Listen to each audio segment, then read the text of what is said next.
Bienvenidos a su programa Verdad a Domicilio. Aquí le llevamos hasta su casa todo lo que pasa en Centroamérica y sin censura. Nos adentramos a las calamidades más recientes y se las explicamos como son.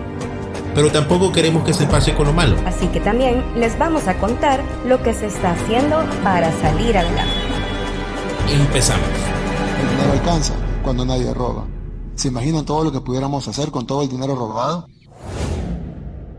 Y la policía anda matando a quemarropa, no le importa a la gente, no le importa la edad, ellos disparan a lo que le peguen, ¿verdad? ¡Patria libre! ¡O morir! ¡Que se rinda tu madre!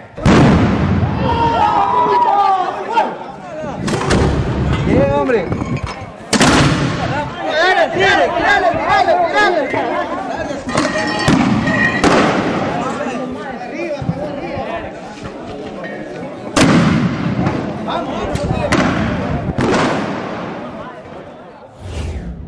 Estimada audiencia de su programa Verdad a Domicilio, hoy queremos hacer un programa especial, conmemorativo a la lucha del pueblo nicaragüense que empezó el 18 de abril del 2018. Esta lucha busca retomar las libertades más básicas y necesarias de cualquier pueblo.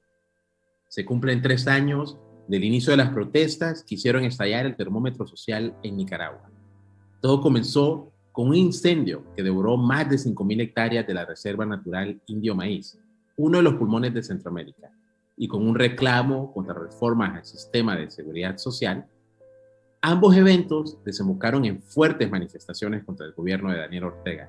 El estallido social que el Ejecutivo sandinista cataloga de intento de golpe de Estado dejó en el 2018, según la Comisión Interamericana de los Derechos Humanos, más de 300 muertos, más de 2.500 heridos y más de 800 personas detenidas. Se cumplen 3 años desde que en Nicaragua finalizó la supuesta paz social, 3 años del colapso del modelo de diálogo y consenso con el empresariado. El pueblo no se quedó indiferente a lo que sucedía y salió a las calles a reclamar y a ser los dueños de su futuro. El malestar provocado por años de controvertidas reformas constitucionales que han llevado a Daniel Ortega a mantenerse en la silla presidencial durante 3 periodos consecutivos y a colocar a su esposa, Rosario Murillo, como vicepresidenta, así como a varios familiares o allegados en relevantes puestos de gobierno, terminó convirtiéndose en meses de manifestaciones y represión que dejaron muestra de violencia, inéditas para esta nueva generación. Se cumplen 3 años desde que los ancianos protestaron en las calles de Nicaragua, defendiendo las pensiones que les tomó 40 años de trabajo y de cotizaciones, y fueron agredidos por turbas del partido sandinista, lo que ocasionó que los jóvenes de diferentes puntos del país salieran a protestar y también fueran reprimidos aún con mayor violencia. Hoy, 3 años después, en Verdad a Domicilio, rendiremos homenaje a esta lucha del valiente pueblo de Nicaragua que al día de hoy no deja de luchar.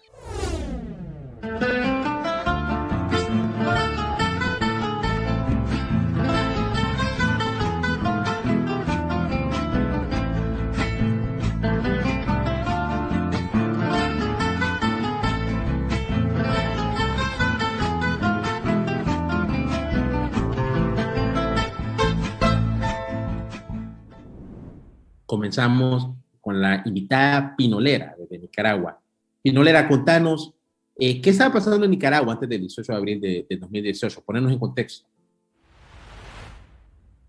Hola, ¿qué tal? Pues es una pregunta sumamente importante porque eso va a permitir que toda la audiencia comprenda el porqué del levantamiento de la población nicaragüense para abril del 2018, ¿verdad? Para eso tenemos que irnos un poco atrás. Cuando en el 2007, primero Daniel, el presidente actual, tomó la presidencia con un superávit del INS de 1.700 millones de Córdoba. Al 2018, pues ya teníamos un déficit de 4.738.9 millones de Córdoba. Entonces, ahí estamos viendo cómo un presidente administrado y de qué forma está llevando el país, ¿verdad? De pasar de un superávit a un déficit. Ese es un punto. Por otro lado, tenemos la preservación del medio ambiente, ¿verdad? Con la Reserva Indio Maíz. El 3 de abril inició un incendio en la reserva.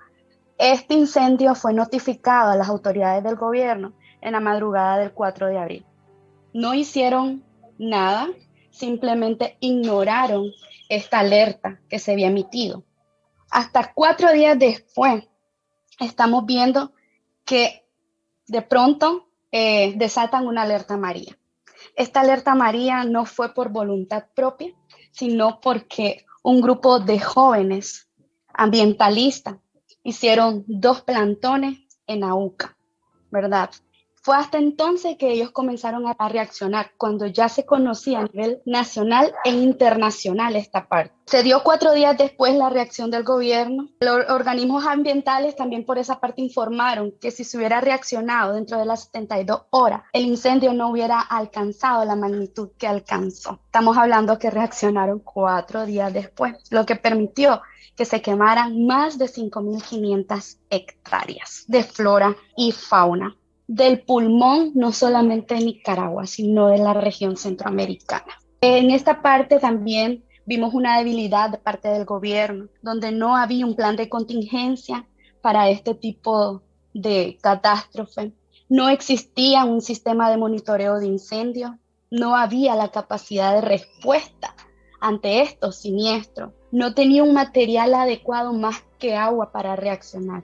Y encima se negaron a la ayuda que emitió nuestro país vecino, Costa Rica, los cuales pusieron a disposición lo que fueron 40 bomberos y 10 vehículos para sofocar el incendio. No lo permitió por orgullo o por estrategia. Bueno, hay que recalcar que los bomberos que se estaban enviando son lo mejor de la región. Son especialistas en incendios forestales con gran capacidad. No aceptó esa ayuda y fue hasta 10 días después que inició el incendio que se logró apagar. En su mayoría estos jóvenes que hicieron plantones eran universitarios, iniciaron una marcha que inició en la UCA. Esta marcha fue reprimida por la Policía Nacional y fuerzas antimotín. Políticamente no estaba en agenda en ese momento como prioridad la Reserva Indio Maíz, ya que en agenda en esos momentos, a inicios de abril, lo que se estaba abordando era la reforma del INS, por el déficit que anteriormente ya les comentaba. El déficit de 4.738.9 millones de Córdoba permitió que el Fondo Monetario Internacional alertara al gobierno actual que para el 2019 el INS ya no tendría reservas. Varias de las propuestas que hizo el FMI no fueron tomadas en cuenta por el gobierno. Al final el gobierno terminó planteando su propia reforma. ¿A qué debemos el déficit? Este gran déficit que tenemos en estos años. Lo debemos por una disminución de asegurados. ¿Por qué una disminución de asegurados? Ahí podemos ver que muchas empresas ya estaban saliendo del país, estaban desempleando a gran parte de la población. Un incremento por pensión también es otro motivo. ¿Por qué un incremento por pensión? El INS llegó a una madurez, ya 62 años que se inició, ya la mayoría de los que en su momento cotizaron ya venían a adquirir sus pensiones. Ahora, también una gran deuda por parte del gobierno con el INS. Estamos hablando de una deuda que se aproxima a los 500 millones de dólares, que actualmente se va pagando en cuotas anuales, así como a conveniencia del propio gobierno, ¿verdad? También lo debemos ese déficit a gasto administrativo de las instituciones del gobierno. Entonces, por ahí ya nos damos una idea de cómo venía ese déficit. ¿Dónde se estaba yendo el dinero del INS? ¿Y por qué los gastos pasaron a ser mayores que los ingresos? Ya, entonces por ahí ya tenés 2 puntos importantes: el medio ambiente y la parte del INS. Ahora, esta reforma fue publicada oficialmente el 18 de abril y no solamente afectaba a empleadores y trabajadores, sino afectaba a todos los jubilados, todos los ancianos, porque venía a disminuir en un 5% de lo que ellos registraban o obtenían como pensiones mensuales. Vemos una gran molestia no solo de la empresa privada por el COSEP, porque el COSEP optó por no reconocer la reforma, y más bien tratar de introducir una apelación para revertirla. Vemos también molestia por parte de los trabajadores, porque estamos hablando que iban a disminuir su salario mínimo, que aquí el salario mínimo actualmente no te cubre una canasta básica, entonces estamos hablando que todavía encima te quiten un 0,75% de lo que vos estás obteniendo como salario, y por otra molestia tenés también la de los ancianos, que fueron los que iniciaron con esto. Ya el 18 de abril salieron a las calles, fueron brutalmente reprimidos por la juventud sandinista, ¿verdad? Que conocemos por juventud sandinista un montón de jóvenes inescrupulosos que agredieron y remitieron con tanta furia contra estos ancianos. Viendo toda esta situación, la población nicaragüense, entre ellos jóvenes, estudiantes, trabajadores de empresas privadas, personas adultas, salieron a las calles a defender a los ancianos.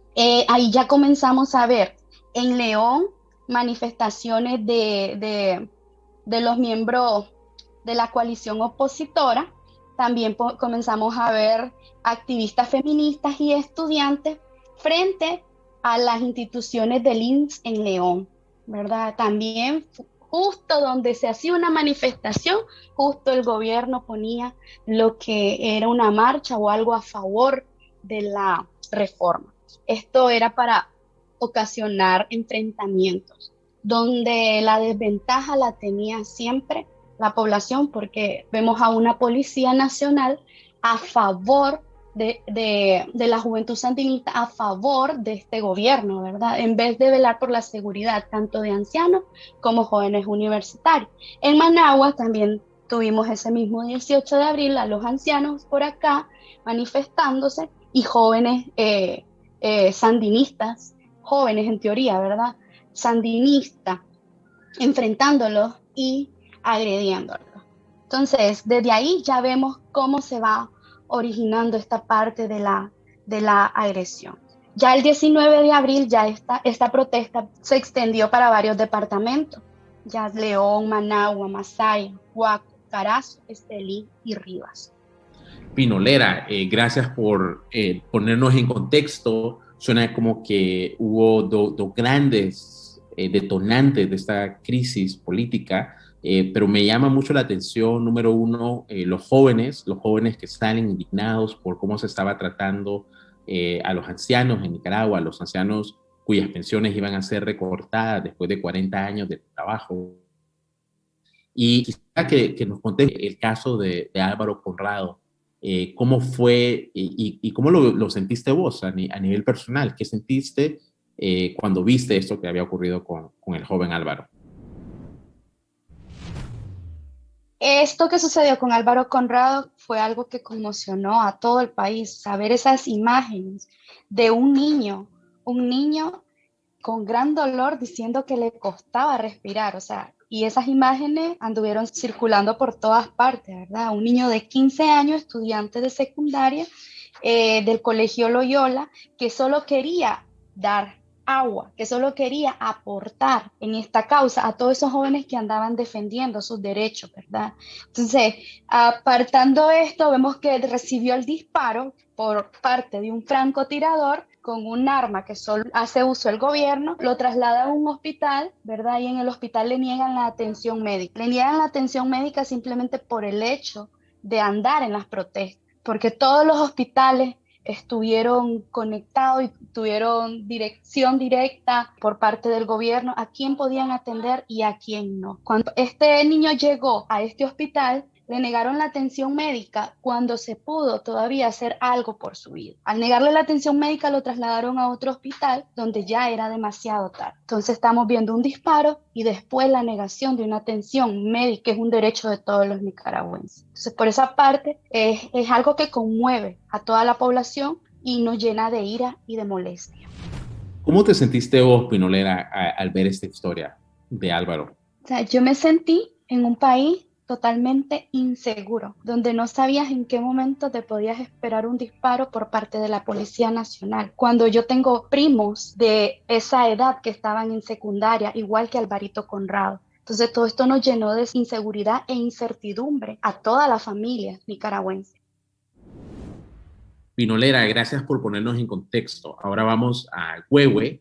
Le queremos preguntar, ¿qué ha cambiado en Nicaragua después de abril de 2018? ¿Qué sigue igual? ¿Cómo fue que estas protestas pues, fueron llevando al país a una profunda crisis política? Huehue, contanos, por favor. Hola, Wende. Les saluda el Huehue. Gracias por invitarme a este programa. Pues hubieron varias consecuencias que todavía las estamos sintiendo el pueblo nicaragüense.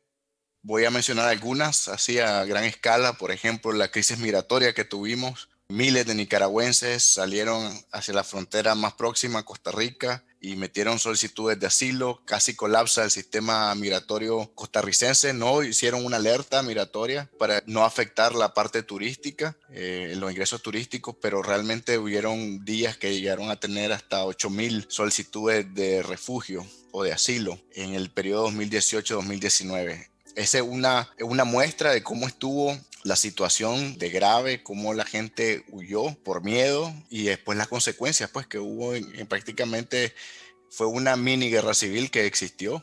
Desempleo, muchas empresas cerraron, gente que vivía del diario, como decimos, tuvo que buscar vida en otras fronteras. Entonces ese es el ejemplo de Costa Rica. También gente que se fue a Estados Unidos, se fue a otros países centroamericanos. Un éxodo para buscar un mejor estándar de vida nos afectó un impacto económico grande que todavía estamos sufriendo. La inversión extranjera se fue, inversión nueva no vino. El turismo se vio afectado. Y por otra parte me gustaría mencionar algo muy importante. Los médicos y los maestros fueron muy afectados. La Asociación Médica Nicaragüense denunció que hubieron un montón de despidos arbitrarios, más de 150 médicos, entre ellos especialistas, subespecialistas, que el país necesitaba en esa crisis, todavía lo necesita hoy en día, fueron despedidos por no estar afín al gobierno de Ortega. Muchos maestros que se rehusaron a que sus alumnos fueran a marchas pro gobierno. Hubieron un montón de detenciones, te paraban en la capital, te revisaban el vehículo, si andaba una bandera de Nicaragua, todavía a la fecha andar la bandera de Nicaragua y sacarla, un delito en Nicaragua, algo absurdo. Un montón de presos políticos, libertad de prensa censurada, canales de televisión censurados, embargos, medios escritos censurados. Es decir, hubo un montón de cosas que cambiaron. Veníamos tratando de crear una Nicaragua nueva después de los 90 con mejores libertades civiles y eso se eliminó. Y eso es algo que ha sido parte de la consecuencia de esa insurrección de abril, pero también hay cosas que se mantienen igual, Duende. Hoy en día se mantiene igual el miedo. La gente no puede salir a protestar. Se mantiene igual la inseguridad. Se mantiene igual el miedo, el temor hacia la policía. Nicaragua es uno de los pocos países que la policía, más bien, en vez de ser un instrumento para proteger y servir, es un instrumento de intimidación. Los niños le tienen miedo a las policías. Es decir, algo muy personal, te cuento. Mi hijo mira a un policía en la calle y le da miedo. No es comparado, pues, como en otros países que la policía más bien les da resguardo y es algo honorífico tener un miembro del cuerpo policial en tu familia. Hay cosas que se mantienen igual y lamentablemente el pueblo ahorita está, creo yo, en un stand-by, que estamos ahorita tratando de organizarnos nuevamente y buscar la manera menos violenta para que Daniel Ortega y su gobierno salga del país, que es algo que nos está afectando cada uno de los nicaragüenses. Huehue, muchísimas gracias. También tenemos de Nicaragua a Napoleón. Napoleón, quisiera que nos contaras 3 años desde abril de 2018, ¿cómo se encuentra Nicaragua hoy en día? Sabemos que en principio habían elecciones programadas en noviembre de 2021. Queremos que nos contes un poco la realidad hoy, abril de 2021, que se está viviendo en Nicaragua. Gracias, Duende. Hoy Nicaragua, después de 3 años, podemos decir que se encuentra aún prisionera. Son 113 ciudadanos y ciudadanas que continúan en las cárceles de la dictadura. Tenemos un país sumergido en una crisis a la que le aumentó la pandemia del coronavirus su nivel de crisis. Tenemos desempleo, inseguridad jurídica, inversión extranjera casi nula. Tenemos a una dictadura cada vez más cerrada en su posición. Tenemos a una oposición desunida, a una oposición que se ha olvidado del clamor del pueblo y un pueblo que por su seguridad y por su vida está encerrado, pero que no ha olvidado y que mantiene esa llama y la esperanza de que en este país se logre un pequeño espacio de reformas electorales para salir a votar y derrocar a esta dictadura de forma pacífica. Tenemos a un pueblo cansado, un pueblo que ve con desesperanza y creyendo que sus jóvenes murieron en vano, pero, como te decía, con esa esperanza de que no sea así, con esa esperanza de que la dictadura convocó ahorita, se instaló el día 13, se instaló una comisión para recibir propuestas para elección de magistrados, que no sabemos si será una reforma cosmética donde cambie todo para que no cambie nada, o en verdad está sintiendo la presión internacional y nacional y dará cierto espacio para que el pueblo de forma cívica se pronuncie y demuestre su descontento con esta dictadura. Tenemos a 3 años a muchos grandes cargos de la dictadura sancionados. Tenemos de manera oficial y formal que la empresa privada no se sienta con el gobierno a negociar. Tenemos una alza en los impuestos. Tenemos a un pueblo agobiado. Un pueblo que siente que también la comunidad internacional se va olvidando de ella. Y es por eso que agradecemos este espacio de verdad a domicilio para darle a conocer a Centroamérica y el mundo que en Nicaragua aún le duele respirar, como le pasó al joven Álvaro Conrado, y Nicaragua continúa en resistencia porque Nicaragua desea ser libre de nuevo. Pinolera, quisiera preguntarte, ¿qué soñás vos para Nicaragua? Escuchamos cómo estas protestas en abril de 2018 transformaron al país, lo llevaron a una situación de profunda crisis política, pero hoy, en el 2021, ¿qué soñás vos para tu país, Pinolera?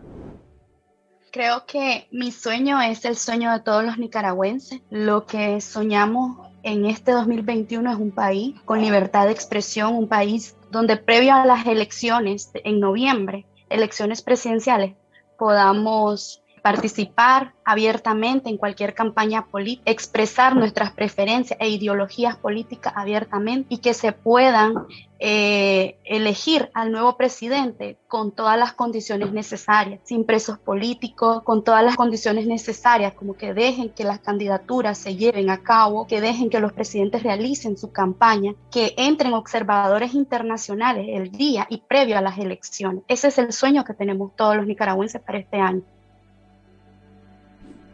Huehue, ¿qué soñas vos para tu hijo? ¿En qué país querés que crezca tu hijo? ¿En qué Nicaragua querés que crezca tu hijo?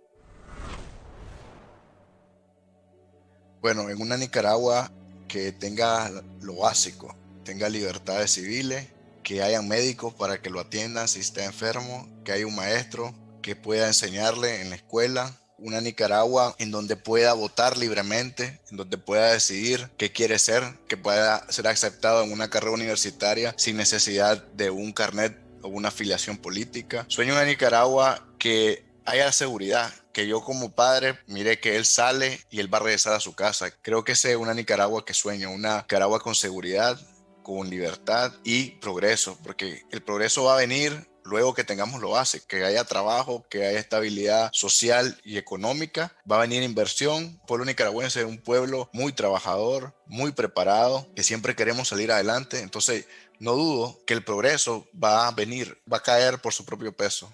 Eso es lo que sueño, Duende.